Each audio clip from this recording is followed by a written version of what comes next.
Joining me right now is Senator Bob Menendez of New Jersey. He's the top Democrat on the Senate Foreign Relations Committee. I hope you would look down at your Twitter feed just a second ago, Senator, because of what we just learned from the president, that he's announced that he's canceling this meeting with Putin, not because of news on Russia investigation, he says, but because of the clash between Ukraine and Russian warships. Are you happy to hear that?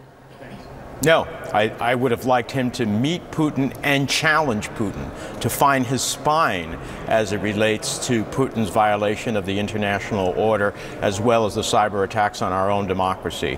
What I wouldn't want to see is another Helsinki performance. This was his opportunity to redeem himself, stand up for American values, stand up for the rule of international law, stand up for our own national security interests. And he had that opportunity, and instead he's abdicating it. I mean, do you think, though, if you had met, there would have been anything different than Helsinki? Because what has changed since then, right? Well, that's a good test, Kate. I mean, we needed to see. Just avoiding a meeting doesn't speak to all the issues that are out there. It doesn't speak to the recent violations of Ukrainian sovereignty, violations on the high sea, doesn't speak to the continuous cyber attacks against the United States, doesn't speak to this latest revelation of economic interests in Russia. And so he avoids that by not having a meeting instead of confronting Putin. And it is ironic that this president cannot find his spine to confront Vladimir Putin, but can, challenge the closest allies the United States has across the globe. I do want to ask you about the other news regarding Russia that is just coming out. I want to get your reaction to this disclosure in court today. The surprise appearance by Michael Cohen that the president was discussing a real estate deal with Russia while he was the presumptive Republican nominee.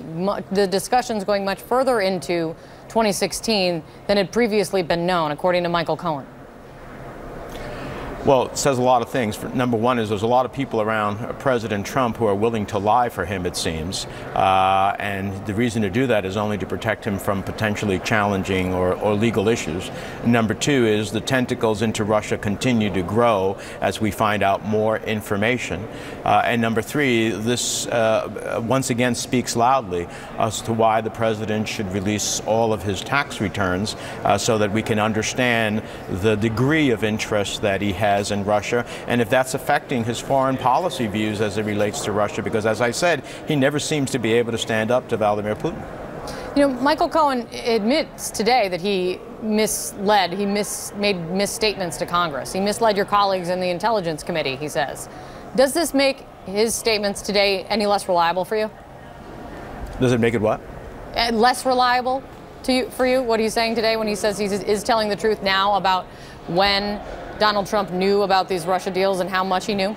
No, I think he's obviously, he says this truth with consequences with it. He's admitting to what now is the truth, and that truth brings him consequences. He could continue to maintain he didn't and try to avoid the consequences or litigate them out. He's actually going ahead and facing consequences as a result of finally telling the truth. But this is a pattern that we see among everybody who surrounded the president during his campaign, and you only lie at the end of the day if you're trying to protect the principle, in this case now the president, then the candidate, because there's something to protect him from.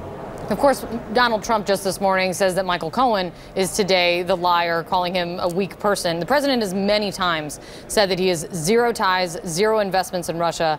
This does somewhat fly in the face of all that is coming out now, but does that mean that the president did anything illegal? Continues to remain a question. It's not a crime to lie to the press, unfortunately. No, it's not. But as the President of the United States, you set a standard for the world that you don't lie to the press.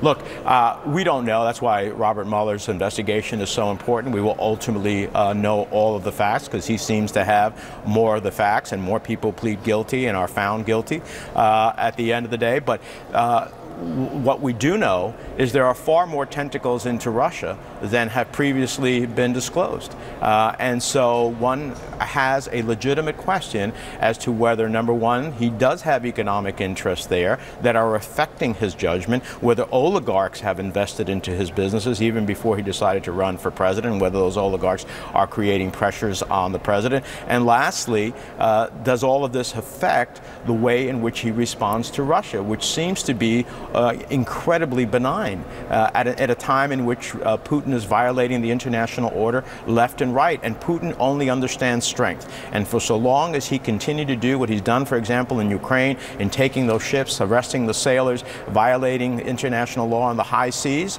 he will continue to march forward in this regard and be a risk to the national interest and security of the United States. Senator Bob Menendez, thank you so much for coming in, Senator. I appreciate your time. Good to be with you.